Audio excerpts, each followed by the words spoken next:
nous c'est plus fort, ensemble nous plus fort. Hey, ensemble nous plus fort, ensemble nous plus fort, ensemble nous plus fort.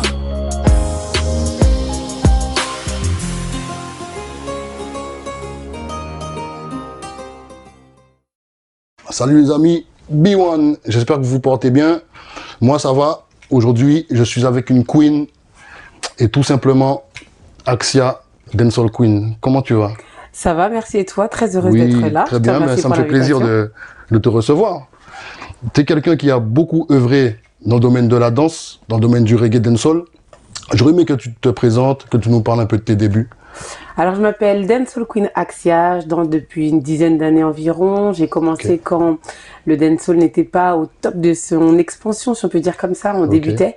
Et du coup, j'ai commencé avec un groupe qui s'appelle le Wild Empire. On est constitué de 5 filles, 5 garçons. On a commencé en fait à être ensemble tout simplement pour un clip vidéo. Et finalement, on est resté ensemble parce qu'on s'est liés d'amitié. Et de là, nous sommes partis en tournée. On a dansé un petit peu pour, par exemple, des événements tels que la Biche de Toulouse, des artistes internationaux. Et puis aujourd'hui, bah, on est parti un peu dans tout ce qui est événement dancehall. Parce que c'est vrai que ça regroupe beaucoup de choses. Donc voilà, il y a un moment donné où je me suis dit super, la carrière de danse je l'ai faite. J'ai fait beaucoup de concours. Je suis notamment partie en Jamaïque 2 fois pour le concours international Dancehall Queen. Et qu'est-ce que ça a donné du coup? Ah bah ça a donné que j'ai été dans le top 10. Donc voilà, pour la 2e fois. Après j'ai fait aussi par exemple Dancehall Queen Caraïbes qui a été en Martinique. Je suis arrivée première dauphine, le Dancehall Queen France première dauphine. Donc voilà, on a essayé un peu d'œuvrer un petit peu partout. Parce que c'est sûr que dans le monde artistique, c'est aussi intéressant d'aller voir ailleurs ce qui se passe. Oui, bien sûr. Et je pense que franchement, je remercie aujourd'hui la danse parce que j'ai pu franchement faire le tour du monde grâce à ça. Et voilà, voyager et surtout prendre en expérience. Et à l'époque, vous étiez sollicité lorsque tu étais avec ton groupe pour des clips ou bien... Exactement, donc le groupe... Il y avait Chicha aussi, hein. Voilà, exactement. Le groupe, il a été constitué pour un clip. Donc les 5 filles, donc il y avait moi, il y avait Chicha, Taya, Baby Chris, Kisly. Et on avait 5 garçons qui étaient Lil Steel, Lil GBB. On avait Foss aussi, on avait Plasma. Donc voilà, on était vraiment un groupe on a cartonné dans le sens où quand on arrivait, il n'y avait pas ce truc de... les danseurs dancehall avec des artistes dancehall. On n'y était pas encore. Donc on fait partie un petit peu de... des personnes qui ont... Voilà, bon, on fait carrément partie des gens qui ont ouvert les portes et qui se sont dit, ok, dancehall, ça peut structurer. Et on peut aussi, nous aussi, faire des représentations autres que juste des shows en boîte ou autres, en fait. Mais vous n'avez pas l'impression d'être justement dans l'ombre par rapport à tout ça? Parce que c'est vrai que il y a les artistes en place et on vous voit lors de shows ou bien de clips. Et est-ce que tu penses que justement vous avez votre mot à dire? Est-ce que tu sens réellement que vous avez une importance, quoi, on va dire? Alors au départ, je pense qu'on se pose beaucoup la question, on ne sait pas justement si on est crédible, mais par la suite on le sent qu'on est parce que tout dépend de ce que tu vas proposer à l'artiste. D'accord? À toi la qualité voilà, à toi d'imposer aussi ce que tu vas représenter comme tableau sur scène. Je sais que moi, les garçons de mon groupe, on fait 5 ans Admiralty, on les voyait. Et l'artiste qui jouait le jeu, qui faisait les chorégraphies, etc. Donc tout dépend de quelle action tu vas mener en fait quand tu vas proposer ton show. D'accord. Et je pense qu'à partir de là, tu peux vraiment être en avant. D'accord, mais pourquoi Axia d'ailleurs? Je me pose la question, pourquoi Axia? Pourquoi Axia? Alors c'est simple pourtant, Axia pour le Redeem, pour Axia Redeem. Un classique. Bien sûr, classique, l'Axia Redeem.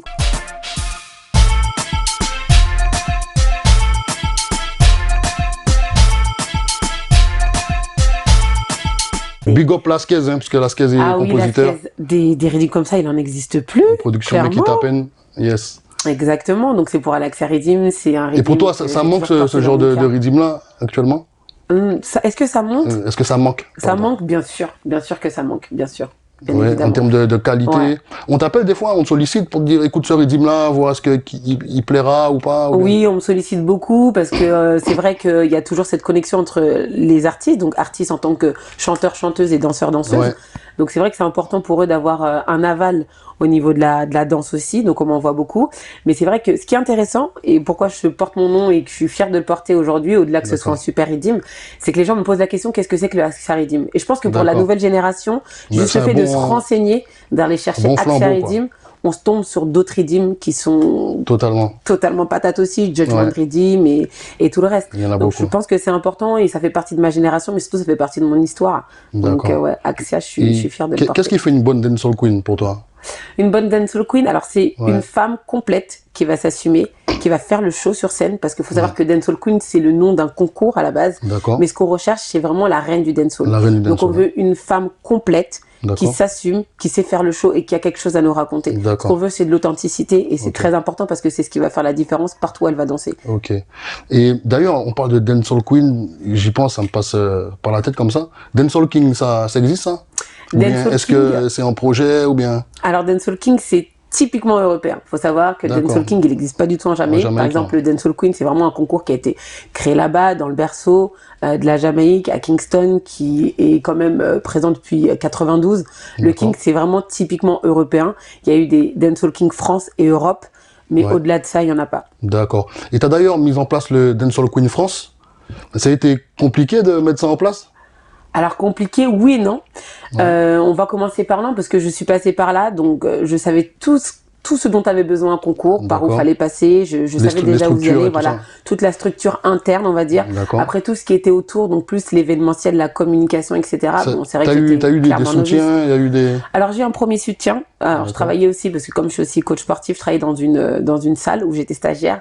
Et justement le patron de cette salle m'a dit, bah écoute, moi j'ai besoin d'un événement pour pouvoir voilà, communiquer sur ma salle de sport et puis que les gens puissent s'y inscrire, etc. Je lui dis, bah écoute, moi j'ai un concept que j'aimerais mettre en place, pourquoi pas le faire à deux? Donc ok, super content, opérationnel, on met les choses en place. Et 2 semaines avant l'événement, il me dit, écoute, je pense que ça va pas le faire, je préfère pas faire le concours. Et là je me dis, ok, super, c'est une continuité de ma vie. Je suis une femme dans un milieu très masculin.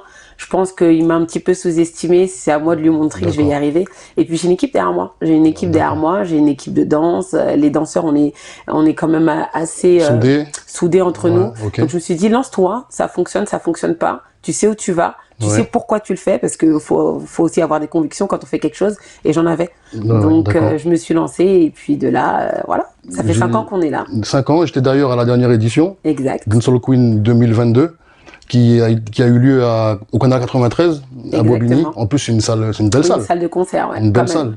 D'ailleurs, en première, avant, il y a eu le concert de Typical Féfé. Exactement. Où tu étais en prestation. Exactement. Big Up Féfé. C'était un super concert. Sur des super morceaux. Eh bien, Axia, tu sais quoi? Je t'invite à regarder l'événement qui a eu lieu au Canal 93. C'est parti. Et on revient après ça.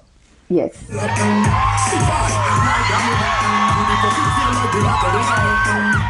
African style rubber that I see the girl want so me show the fire that kind girl. Put on the light and shine my world. How you just rock my world. Everybody dance like girl, dance like girl, dance like girl. Put on the light and shine my world. How you just rock my world. Everybody know me love the dance like girl, dance like girl. You know, can't feel the temperature. The girl let me love my signature. We know, but to my dark creature. White and black, girl in a mix. Strong, no sissy come bang. Show me the ring with the on your tongue. Girl with tattoo, SM go down. Put that what it on the ground. Ah, franchement, j'ai trouvé ça très très lourd. Et qu'est-ce que ça te fait de revoir ces images? Parce que c'était la finale, hein? Bah, c'est vrai que beaucoup d'émotions parce que finalement je suis sur scène, donc je suis dans mon truc, parce que c'est vrai que je présente l'événement, donc je suis plutôt dans mon truc, donc je vois ce qui se passe de l'extérieur, mais juste de revoir les images. Ça a été compliqué pour toi parce qu'en fait, j'ai vu que tu étais au four et au moulin, mais le truc était bien structuré quand même. Et j'ai vu j'ai vu des larmes, il y a eu beaucoup d'émotions. Comment s'est passée l'organisation ce soir-là en fait? Alors l'organisation le jour même, sincèrement, elle est très fluide parce qu'on travaille en amont. On fait vraiment mettre les choses en place en amont. C'est vrai qu'on a à peu près une dizaine de filles, donc il faut être très structuré, on n'a pas trop le choix. Elles sont stressées, elles se sont préparées pendant 1 mois. Je pense que voilà, on leur doit en fait de faire en sorte que ça se passe très bien. Mais ça se passe très bien parce que voilà, on a l'équipe, chacun est à son poste, chacun connaît son poste surtout, c'est important. Donc c'est assez fluide. J'ai d'ailleurs vu une structure qui, comme des hôtesses un petit peu, qui les gérait. Tu peux nous en parler un petit peu? Oui, tout à fait. Alors on appelle ça les nounous. C'est vrai que moi j'ai fait de la Les nounous. télévision, je suis passée par des émissions de danse comme Incroyable Talent, on est parti en demi-finale et autres. Et c'est vrai que on avait des nounous.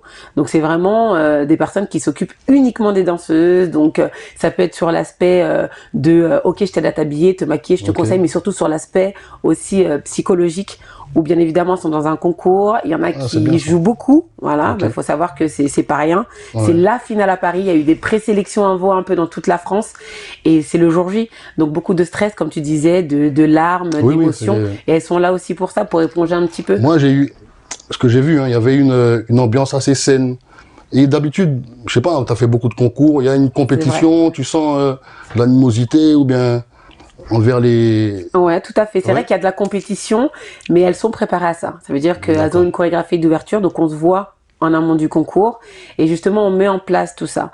Mais on n'a pas eu encore de problème jusque-là. Elles sont très bienveillantes les unes envers les autres. Après, on va dire qu'elles sont dans la même galère un jour du concours, elles veulent la même chose. Et je trouve que c'est vrai que ça, c'est quelque chose qui est rare quand même dans certains battles, et qu'on retrouve au Dancehall Queen France. Il y avait un jury de qualité. Comment vous les avez recrutés? Pourquoi? Parce que tu avais Flo Amber, par exemple, des artistes comme Maureen, Blaise Faya. Comment ça s'est passé, en fait? Exactement. Alors, voilà. Alors, encore une fois, ça part un peu de mon expérience. C'est des artistes avec qui j'ai pu travailler. D'accord. Et donc, du coup, je trouvais ça tout à fait logique de pouvoir les faire intervenir, notamment Blaise Faya, qui met beaucoup en avant les danseuses dans ses clips. Oui, beaucoup. Maureen, qui est une ancienne danseuse, qui a fait justement le Dancehall Queen Martinique aussi. Dancehall Queen Flo Amber, qui est une ancienne Dancehall Queen. Donc, c'est important aussi de mettre en valeur. Je crois, c'est ça? Exactement, de mettre en valeur nos anciennes queens. Donc ça aussi. Et puis on a aussi un jury de présélection qui est totalement différent, où on essaye d'harmoniser aussi avec un peu de danseurs, plus de danseurs. Le jour de la finale, on est plus sur danseurs, artistes et également stylistes, puisque je sais pas si tu te rappelles, mais on a aussi la coupe de la meilleure tenue, meilleur costume.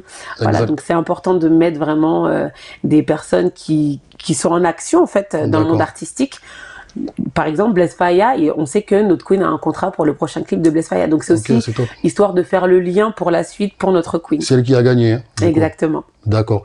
Donc je suppose qu'il y a une nouvelle édition de prévue. Ah oui. Et comment fait-on pour y participer? Est-ce qu'il y a des critères spécifiques? Alors il y a des réseaux sociaux, donc que ce soit le Facebook, tu peux les donner. que ce soit le Facebook, que ce soit le Instagram. Donc Facebook c'est la page fan, que ce soit le Snap, tous les réseaux sociaux c'est DHQ France, d'accord. DHQ ça veut dire Dancehall Queen. Donc faut y aller. Les présélections se font à peu près un mois avant. Donc c'est-à-dire que la date c'est le plus souvent la deuxième semaine de décembre. Donc un mois avant on lance vraiment la vidéo, on lance les messages, les mails, la communication pour les présélections.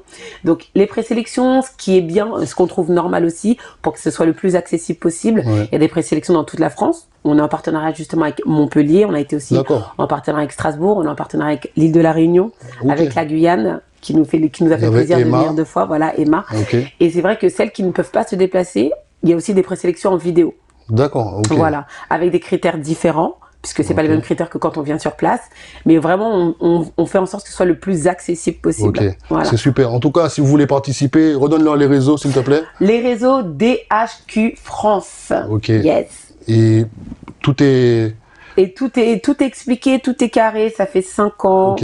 Il y a des critères, je suppose, à partir de 18 ans. Alors les critères, c'est qu'il faut avoir 18 ans et puis voilà quoi, il faut venir avec son histoire, mais il n'y a pas tant de critères que ça. Peu importe l'ethnie. Peu importe l'ethnie, peu importe la culture, la religion. Encore une fois, on rend vraiment ce concours accessible. D'accord. Au mois de mai, j'ai été à un événement également. Parce que tu œuvres beaucoup, c'est ce que j'apprécie avec toi, tu es une femme déterminée. Et réellement, ça s'est déroulé au Studio Bleu, c'est ça? Exactement. Avec Monster Cookie, je crois, c'est ça? Cookie Monster. Cookie Monster. Et tu peux nous parler un peu, comment tu as fait pour justement la contacter, pour avoir parce que c'est une danseuse de c'est une danseuse de qualité, c'est une danseuse renommée. Alors Cookie Monster, c'est new-yorkaise, qui était en tournée, et je trouvais ça totalement en lien, en fait, avec l'événement Dancehall Queen France. C'est vrai qu'un événement, c'est un événement qui est annuel, mais après, c'est comment on œuvre le reste du temps. Donc bien évidemment, on s'occupe de la gagnante, des premières dauphines au cas où il y a un problème avec la gagnante. Mais ça fait un petit moment, voire 4 ans, qu'il n'y a plus de Dancehall Queen Europe, ni de Dancehall Queen international. Donc ça veut dire que nous, autour, on pense qu'il est idéal d'œuvrer aussi autour de ça. Donc, elle arrivait, elle était en tournée, on lui a dit, ok, viens, fais-nous un stage de folie. Il y a de la danse ici, il y a du talent. C'est ça aussi que j'ai envie de promotionner. Ouais. Elle avait qu'une seule date à Paris. J'étais la seule date à Paris. C'est top. Donc, je me dis, ok, c'est la première fois à Paris. Je pense qu'elle va marquer le coup. Et du coup, on a fait sold out. On a fait sold out. Ouais. Ouais. Il y avait d'ailleurs des dancehall queens. Tout à fait. J'ai pu en croiser, de Flo Tout à fait. Il y avait les 5 dancehall queens, donc dancehall queen Bami, dancehall queen Marine, Flo Amber, il y avait Lia, il y avait aussi Quincy. Donc les 5 dernières étaient là. Je les avais invitées en guest, puisque bien évidemment, c'est aussi important qu'elles soient là, parce qu'elles représentent la France. Hein. Donc ouais, franchement, c'était vraiment bien. Quel a été son ressenti? Parce que je suppose qu'elle a fait plusieurs pays, et chacun dégage une vibe différente. Comment elle a trouvé les danseuses françaises? Alors moi, Cookie Monster, ce qu'elle m'a dit, franchement, elle pensait pas voir autant de danse en fait, c'est-à-dire que quand elle arrivait dans le cours, son cours, c'est vrai que c'est beaucoup du freestyle, beaucoup du lâchez-vous, lâchez prise. Et en fait, elle pensait pas qu'il y aurait autant de lâcher prise. Sauf qu'ici, on sait lâcher prise. Il y a de très bonnes danseuses, il y a de très beaux talents. C'est juste qu'il y avait pas d'événements autour. Assez d'événements autour de la danse pour pouvoir promotionner tout ce talent qu'il y avait. Donc là, elles étaient à peu près toutes réunies. En tout cas, celles qui sont absentes, j'étais désolée pour elles, mais elles étaient à peu près toutes réunies. Et le fait de voir ça, elle s'est dit, ah ouais, ok, Paris, ça bouge vraiment. Et je lui ai dit, ouais, ça bouge. D'accord. Il y a d'autres choses de prévues? Il y a d'autres choses de prévues, peut-être. Donne-nous des exclus. On essaie de voir, mais c'est ce que l'on essaie de voir, on essaie de mettre en place. Mais encore une fois, il faut que ce soit vraiment en lien avec l'éthique du concours, donc on y travaille. On essaye de voir qui vient, qui passe par l'Europe pour essayer de réceptionner quelques bonnes danseuses. Ben, tu sais quoi, je t'invite à regarder ça, parce qu'on était là également. Ah oui? On regarde ça et puis on revient. Ok. Ok.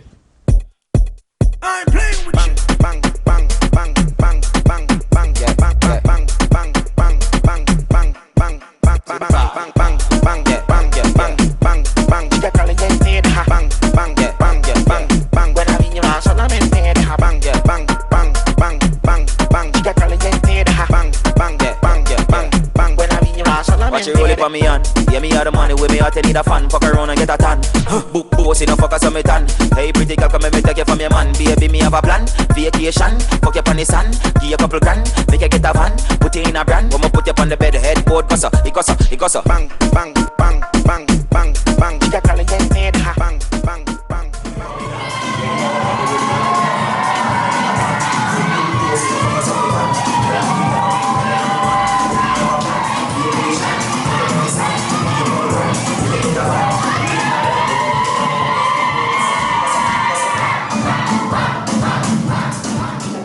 Ok, en tout cas, c'était très bien. Qu'est-ce que ça te fait de voir ces images-là, du coup? Ça me fait tellement plaisir. Elle a une énergie, un karma. C'est un rayon de soleil. Sincèrement, c'est un rayon de soleil et je pense que tout le monde a passé un bon moment. D'ailleurs, on a fait des petites vidéos qu'on va balancer aussi. Et puis, il y a eu des photos souvenirs qu'on a pu envoyer par mail. Et j'ai eu des très, très, très bons retours. Oui, il y a eu une alchimie entre, justement, Monster Cookie et les danseuses. Et justement, je trouve que ça change du cliché cours de dancehall lambda, ou tu vois, il y a vraiment une différence. On sent que c'est vraiment professionnel en fait. Quelle est la différence selon toi? Alors la différence, c'est bon. Alors là, c'était un stage, donc c'est un peu plus particulier. C'est vrai que sur des cours réguliers, on se pose la question à savoir qu'est-ce qu'on enseigne. Parce qu'aujourd'hui, il y a beaucoup de steps, ça a évolué, c'est très différent. Avant, on était plus sur le move, le ressenti, la vibes, le bounce, comme on appelle un dancehall. Et maintenant, ça a évolué. Donc c'est vrai que c'est très particulier. Il faut faire attention à où aller chercher les cours. Il y a beaucoup de cours aujourd'hui. D'ailleurs, il y a beaucoup de concours aussi. Hein. On voit plein de concours dancehall queen. Alors nous, la différence ici, c'est que c'est un concours, déjà, c'est une marque qui est déposée, donc qui est officielle. Et on a eu un aval de la part de Big Ed, qui est quand même le créateur du Dancehall Queen International. Donc on est vraiment le concours officiel en France. Et ce qui le rend aussi prestigieux, je dirais, c'est d'autant plus nos partenaires, mais aussi la sélection qui est faite en amont. C'est une finale, c'est-à-dire qu'il y a vraiment des présélections, il y a une préparation d'1 mois, costume, mix, voilà, c'est un tout, c'est ce qui fait en fait le concours. Donc je pense que c'est important aussi de pouvoir dissocier les concours lambda où je vais gâter une petite bouteille de champagne ou autre, oui, bien sûr. que je ne juge pas, qui sont très bien aussi, puisque c'est vrai que faut quand même... faut passer par là, en vrai. Faut passer par là. Je suis passée par là, d'ailleurs, donc je le regrette pas, bien au contraire. Mais c'est vrai que, voilà, le concours Dancehall Queen, on a vraiment voulu le monter à une échelle un peu comme, on va dire, Miss France, voilà. Comme Miss France, même pas, on va dire comme Miss France, voilà. On veut vraiment qu'elle soit considérée comme les reines de la dancehall. Notre Geneviève de Fontenay. Ouais, en plus moderne, mais ouais, c'est moi. J'adore Geneviève de Fontenay, en plus, elle a un super style. Mais voilà, c'est plus ça, vraiment structurer et se dire, ok, c'est une danse urbaine, c'est une danse qui est née du ghetto, ok, mais il y a moyen de structurer et de mettre surtout en lumière les danseuses. Ça, c'est important. Et concernant la Jamaïque, il y a un lien étroit entre, je sais pas, qu'est-ce qu'ils pensent de l'événement, en fait? Alors, justement, ils sont friands de cet événement puisqu'on envoie nos gagnantes à l'International Dancehall Queen. Il y avait plus de ces dernières années. Il revient cette année. En août. Aïe. Donc là, on essaie de voir comment faire pour envoyer notre dernière gagnante. Mais ouais, il y a clairement un lien. C'est international. Donc je pense que c'est des présélections encore qui se font dans chaque pays. Et donc du coup, c'est la gagnante qui va se présenter. Et puis là, elle va se présenter pas n'importe qui, quoi. Voilà. C'est pas n'importe qui non plus en France, mais ce que je veux dire, c'est que là, voilà, c'est un autre level. Et je pense qu'on a besoin de se frotter un petit peu comme ça à d'autres pays. En tout cas, je te remercie pour tout ce que tu fais pour le reggae dancehall, parce que tu œuvres beaucoup depuis des années. Ça fait plaisir. Pour toi, qu'est-ce qu'on peut te souhaiter? Ce qu'on peut me souhaiter, beaucoup de travail entre nous, les artistes en général. Je pense que c'est super important que ce soit chanteur, musicien, voilà, qu'on soit vraiment soudés. Je pense que c'est un monde où tout le monde se connaît même de vue. Je pense qu'on devrait beaucoup plus œuvrer ensemble, comme ils font en Jamaïque. Voilà, les chanteurs, quand ils font des sons pour les danseurs, etc. Je pense qu'il faut qu'on reste dans cette dynamique. Faut pas qu'on abandonne. Et surtout, je pense que ce qui est important, c'est de garder notre plus-value. Moi, je sais d'où je viens. Voilà. Je viens des Antilles. Quand je danse, c'est avec mon petit piment caribéen. Guadeloupe, Martinique, c'est avec mon petit piment caribéen. Nous aussi, on a notre dancehall, on a notre manière de vivre, on a notre culture. Et il faut pas oublier de mettre ça en avant. On sait d'où ça vient. On sait que le berceau, c'est la Jamaïque. Mais on a aussi notre plus-value. Et je trouve que c'est beau de mettre ça en avant. Voilà. Je te remercie, Axia. En tout cas, ça m'a fait plaisir de la recevoir. Moi, je vous dis à la prochaine pour une prochaine édition avec un autre artiste. Big up. Ensemble, nous plus forts. Ensemble, nous plus forts. Yes, I.